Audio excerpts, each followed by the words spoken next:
শেখ মুজিবের যে মৃত্যু হয়েছে এটি অনিবার্য হয়েছে আওয়ামী লীগের অপকর্মের কারণে।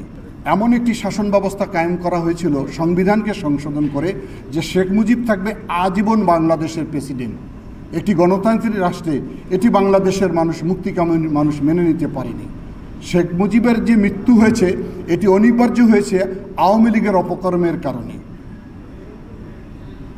যার কারণে শেখ মুজিবকে আওয়ামী লীগেরই একটি গ্রুপ তাকে এই হত্যাকাণ্ডের সঙ্গে জড়িত ছিল। সে ঘটনা আপনারা সবাই জানেন।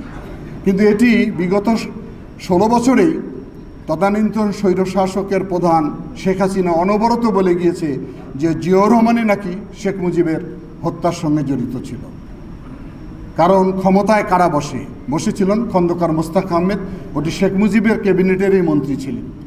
আমি যে কথাটা বলতেছিলাম যে চেতনা নিয়ে স্বাধীনতা যুদ্ধ হয়েছিল, সেই চেতনা যখন ভূলণ্ডিত হয়েছিল তখন একটি বিপ্লব সংগঠিত হয়েছিল, সিপাহী জনতার বিপ্লব যেটাকে আমরা বলি।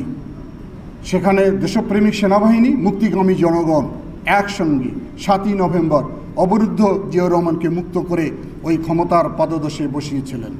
জিয়াউর রহমান বন্দি দশায় ক্ষমতা গ্রহণ করেছেন, কাকে হত্যা করে রাষ্ট্র ক্ষমতায় বসেছেন, এই ইতিহাস যারা বলে তারা সর্বোচ্চ মিথ্যা কথা বলে।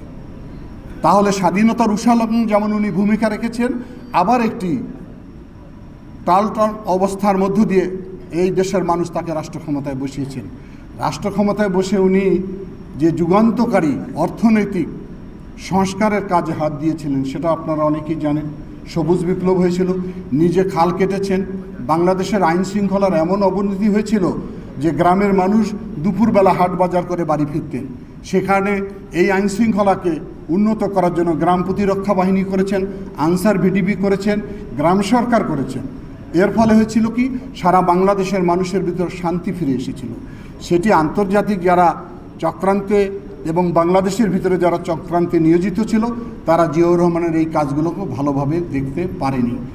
আমি মনে করি জিয়াউর রহমান অনেক মন্ত্রণালয় গঠন করেছেন, অনেক কাজ উনি করেছেন অল্প সময়ের ভিতরে।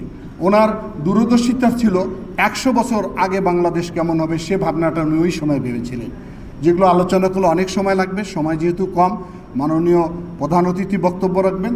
আমি বলতে চাই, সাম্প্রতিক সময় ছাত্র বৈষম্য জনতার আন্দোলনে 5ই আগস্ট যে পরিবর্তন হয়ে গেল, সেটি আমাদের প্রিয় নেতা তারেক রহমান আমাদেরকে সবসময় এই আন্দোলনের সঙ্গে শরিক হওয়ার উদ্বুদ্ধ করেছেন, সংগঠিত হওয়ার কথা বলেছেন। আবারও বলি যে বিএনপি সবসময় গণতন্ত্রের সঙ্গে থাকে। কীরকম গণতন্ত্রের সঙ্গে থাকে? ওই অবরুদ্ধ গণতন্ত্র মুক্ত হয়েছিল।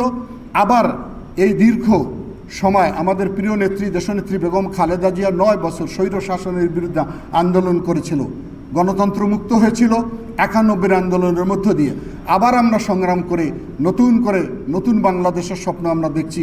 এটিও বিএনপির দীর্ঘ 15 বছরের ঐকান্তিক সংগ্রামের ফসল। কিন্তু অনেকেই খাটো করে দেখার চেষ্টা করে আমাদেরই অবদান।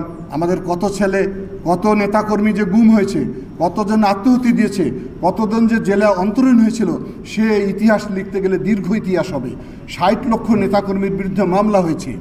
এটি হঠাৎ 5ই আগস্ট বিস্ফোরণ ঘটেছে হয়তো, কিন্তু বিস্ফোরণের দীর্ঘদিনের পথ পরিক্রমার মধ্যে বিএনপি নেতাকর্মীদের অবদান চিরদিন বাংলার মানুষ মনে রাখবে।